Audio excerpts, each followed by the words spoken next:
അസ്സലാമു അലൈക്കും വറഹ്മത്തുള്ളാഹി. 6ാം ക്ലാസ് പാദവാർഷിക പരീക്ഷയ്ക്ക് നമുക്ക് ഉപകാരപ്പെടുത്താവുന്ന താരീഖിന്റെ ഒരു മോഡൽ ചോദ്യപേപ്പറുമായിട്ടാണ് ഞാൻ വന്നിരിക്കുന്നത്. നമുക്ക് ചോദ്യങ്ങൾ നോക്കി ഉത്തരങ്ങൾ മനസ്സിലാക്കാം. യോജിച്ചത് തിരഞ്ഞെടുത്ത് അവിടെ യോജിപ്പിക്കണം. നമുക്ക് അവിടെ ബോക്സിൽ തന്നതെന്ന് ശരി എടുത്ത് ഇവിടേക്ക് യോജിപ്പിച്ചു കൊടുക്കാം. എന്താണ് ഒന്നാമത്തത്? ഖലീഫയെ അംഗീകരിച്ചു കൊണ്ടുള്ള പ്രതിജ്ഞ, അതിനാണ് ബൈഅത്ത് എന്ന് പറയുന്നത്. നമുക്കത് അവിടെയൊക്കെ എഴുതി കൊടുക്കാം. അടുത്തതോ, നിരവധി ഹാഫിളുകൾ ഷഹീദായ യുദ്ധം ഏതായിരുന്നു? യമാമ യുദ്ധത്തിലാണ് നിരവധി ഹാഫിളുകൾ ഷഹീദായത്. അടുത്തത്, ഉമർ റളിയല്ലാഹു അൻഹുവിന്റെ കാലത്ത് നടന്ന യുദ്ധം ഖാദിസിയ്യ യുദ്ധം. ഉമർ റളിയല്ലാഹു അൻഹുവിന്റെ കാലത്ത് നടന്ന യുദ്ധമാണ് ഖാദിസിയ്യ. അടുത്തത്, മുസ്ലിമായ ശേഷം ഇസ്ലാം ഉപേക്ഷിച്ചവർ ആണ് മുർത്തദ്. മുസ്ലിമായ ശേഷം ഇസ്ലാം ഉപേക്ഷിച്ചവരാണ് മുർത്തദ്.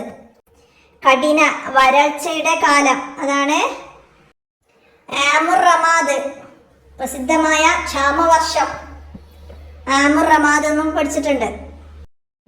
അടുത്ത ഇനി പൂർത്തിയാക്കണം. സിദ്ദീഖ് റളിയല്ലാഹു അൻഹുവിന്റെ ജനനം ക്രിസ്താബ്ദം 573 സിദ്ദീഖ് റളിയല്ലാഹു അൻഹുവിന്റെ ജനനം ക്രിസ്താബ്ദം 573 6ാം ക്ലാസ്സിന് ഈ വർഷം പാഠപുസ്തകം മാറിയതാണല്ലോ. അപ്പോൾ ഇതുവരെ അതിൻ്റെ എക്സാം നടക്കാത്തതുകൊണ്ട് ഇതൊരു മോഡൽ ക്വസ്റ്റ്യൻ പേപ്പർ തയ്യാറാക്കിയതാണ്.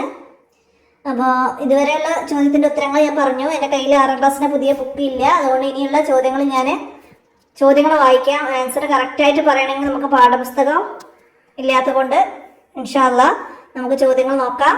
എന്താണ്? പ്രവാചക പരമ്പരയിലെ അവസാനത്തെ കണ്ണിയാണ്. അതിൻ്റെ ബാക്കി പൂർത്തിയാക്കി കൊടുക്കണം. പിന്നെ അടുത്തത്, ആദ്യമായി അമീറുൽ മുഅ്മിനീൻ എന്ന പേരിൽ അറിയപ്പെട്ട ഖലീഫയാണ് ഡാഷ്. പിന്നെ പുരുഷന്മാരിൽ ആദ്യം ഇസ്ലാം സ്വീകരിച്ചത് ആര്?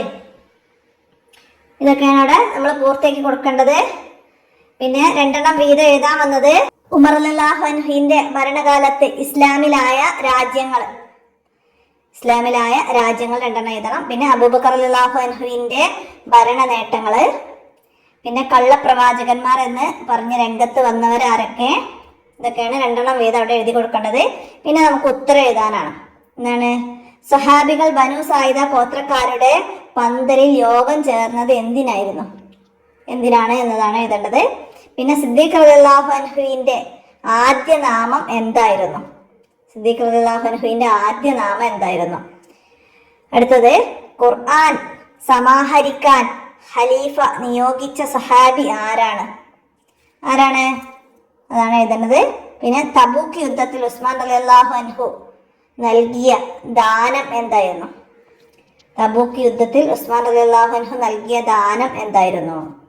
അടുത്തത്, ഖലീഫ ഉമർ റളിയല്ലാഹു അൻഹുവിന്റെ കാലത്ത് ഈജിപ്ത് കീഴടക്കിയ ആര്?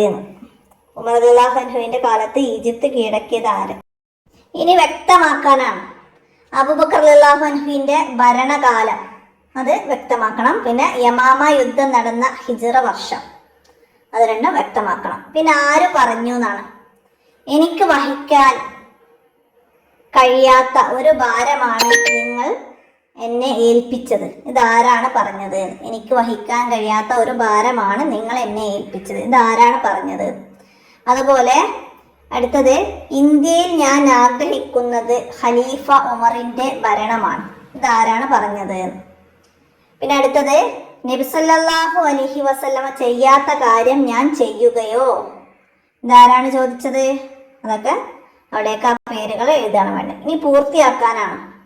അല്ലാഹുമ്മ ഇർള അൻ, അവിടെ പൂർത്തിയാക്കി കൊടുക്കണം. ഫഇന്നഹു അൻഹു റാളി എന്നത് വരെ. നബി സല്ലല്ലാഹു അലൈഹി വസല്ലമ സന്തോഷത്താൽ ദുആ ചെയ്തിരുന്നു. അല്ലാഹുമ്മ ഇർള അൻ ഉസ്മാന ഫഇന്നി അൻഹു റാളി എന്ന്.